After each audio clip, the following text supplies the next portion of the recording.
বিশ্ববিদ্যালয় সহ কোনো শিক্ষা প্রতিষ্ঠান খোলার মতো পরিস্থিতি এখনো সৃষ্টি হয়নি বলে জানিয়েছেন শিক্ষামন্ত্রী। বলেন, নানা আলটিমেটামের নামে নানা বিএনপি জামায়াতের ষড়যন্ত্র চলছে। আর স্বরাষ্ট্রমন্ত্রী বলেছেন, সরকার না চাইলেও সংকট বিবেচনা করে এখনই কারফিউ প্রত্যাহার করছে না। সরকারি সম্পদ ধ্বংস এবং হত্যার সাথে যারা জড়িত তাদের চিহ্নিত করে কঠোর শাস্তির আওতায় আনা হবে।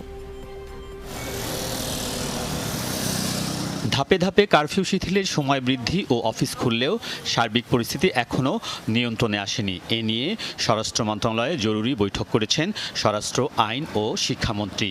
বৈঠকে ছিলেন প্রধানমন্ত্রীর বেসরকারি খাত বিষয়ক উপদেষ্টা ও তথ্য প্রতিমন্ত্রীও। বৈঠক শেষে শিক্ষামন্ত্রী শিক্ষা প্রতিষ্ঠান খোলার বিষয়ে সরকারের অবস্থান জানান। উচ্চশিক্ষা প্রতিষ্ঠান যেগুলো আছে সেগুলোর জন্য আলাদাভাবে ভাবতে হবে।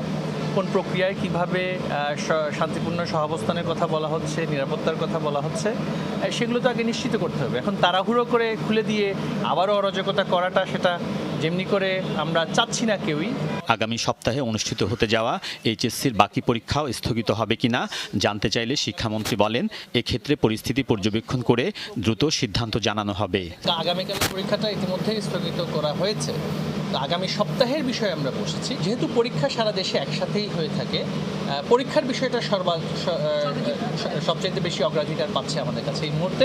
এর আগে স্বরাষ্ট্রমন্ত্রী কারফিউ ও বর্তমান পরিস্থিতি নিয়ে কথা বলেন। জানান, সরকার চায় না কারফিউ থাকুক, পরিস্থিতি উন্নতি হলে ধাপে ধাপে ব্যবস্থা নেবে মন্ত্রণালয়। দেশে যখন পরিবেশ ঠিক হয়ে যাবে, সেনাবাহিনী তাদের কাজে চলে যাবে এবং কারফিউ এবং আবারও কারফিউ উইথড্র হবে এবং জনজীবন আবারও স্বাভাবিক গতিতে চলবে।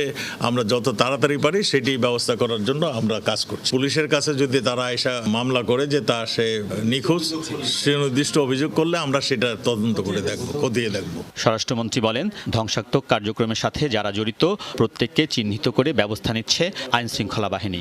আমরা সবাইকে চিহ্নিত করব। আমরা তো বলেছি এই ধরনের অরাজকতা আমরা যাতে বন্ধ হয় তার ব্যবস্থা করব। আমরা সবাইকে চিহ্নিত করে তাদেরকে আইনের সম্মুখে আইন অনুযায়ী তাদের বিচার অবশ্যই হবে। শিক্ষার্থীদের কোটা সংস্কারের দাবি পূরণ হয়েছে, তাই নতুন করে কেউ অরাজক পরিস্থিতি সৃষ্টি করতে চাইলে কঠোর ব্যবস্থা নেবে সরকার। আলমগীর স্বপন, যমুনা নিউজ, ঢাকা।